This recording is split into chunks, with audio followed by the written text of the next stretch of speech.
കഴിഞ്ഞ ദിവസം ഒരു പ്രോഗ്രാമിന് പോയെ. നമ്മുടെ വനിതാ ശിശു വികസന വകുപ്പിന്റെ ഒരു പരിപാടിയാ, വർണ്ണച്ചിറകുകൾ എന്ന് പറഞ്ഞിട്ട്. അത് എല്ലാ വർഷവും നടത്തുന്നതാ. ഉം. അപ്പൊ ഇപ്രാവശ്യം എനിക്കൊരു ഇൻവിറ്റേഷൻ കിട്ടി. അപ്പം ഞാൻ ചെന്നിട്ടുണ്ടായിരുന്നു. അന്നേരം നമ്മുടെ മിനിസ്റ്റർ വീണ മാം ഉണ്ടായിരുന്നു. അപ്പൊ വീണ മാം ഇങ്ങനെ എന്റെ അടുത്ത് ഇങ്ങനെ എന്നെ പറ്റി സംസാരിക്കും. അപ്പൊ എനിക്കതൊക്കെ ഭയങ്കര എക്സൈറ്റ്മെന്റ്. എന്റെ എഴുത്തുകൾ ഇഷ്ടമാണ്, ഇന്റർവ്യൂ കാണും എന്നൊക്കെ പറഞ്ഞിട്ട് മാം എന്നോട് ഇങ്ങനെ സംസാരിക്കുകയാണ്. അപ്പൊ അതിന്റെ ഇടയ്ക്ക് എന്റെ അടുത്ത് പറഞ്ഞു, ഞാൻ നിങ്ങളുടെ ടോപ്പ് സിംഗറിൽ ഒരാളുടെ വലിയ ഫാൻ ആണെന്ന് പറഞ്ഞു. എനിക്ക് എല്ലാവരും ഇഷ്ടമാണ്, പക്ഷെ ഒരാളെ എനിക്ക് ഭയങ്കര ഇഷ്ടമാണ്, ചെല്ലുമ്പോ മീനൂട്ടി എന്തായാലും പറയണം എന്ന് പറഞ്ഞു. ഞാൻ ചോദിച്ചത് ആരാ? അപ്പൊ എന്റെ അടുത്ത് പറഞ്ഞു, നമ്മുടെ ശിവകാമി കുട്ടിയുടെ പാട്ട് മാം വിടാതെ കേൾക്കും, ഒരു എപ്പിസോഡ് പോലും കളയില്ല, എപ്പോഴും കുഞ്ഞിന്റെ പാട്ട് കേൾക്കാറുണ്ട്, എപ്പോഴും യാത്രയിലാണല്ലോ. അപ്പൊ തിരക്കിന്റെ ഒക്കെ ഇടയ്ക്ക് എപ്പോഴും ശിവകാമിക്കുട്ടിയുടെ പാട്ട് ഇങ്ങനെ സെലക്ട് ചെയ്ത് കേൾക്കും എന്ന് പറഞ്ഞിട്ട് എന്റെ അടുത്ത് ഒരു സ്പെഷ്യൽ അന്വേഷണം ഒക്കെ പറഞ്ഞാ വിട്ടിരുന്നേ. ആഹാ.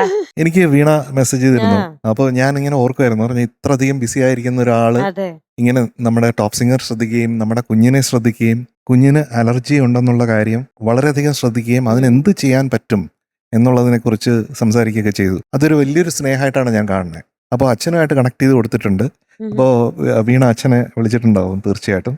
അപ്പോൾ വീണയ്ക്ക് നമ്മുടെ ടോപ്പ് സിംഗറിന്റെ സ്നേഹം പ്രത്യേകിച്ച് Yes. ഈ സമയത്ത് അറിയിക്കുകയാണ്.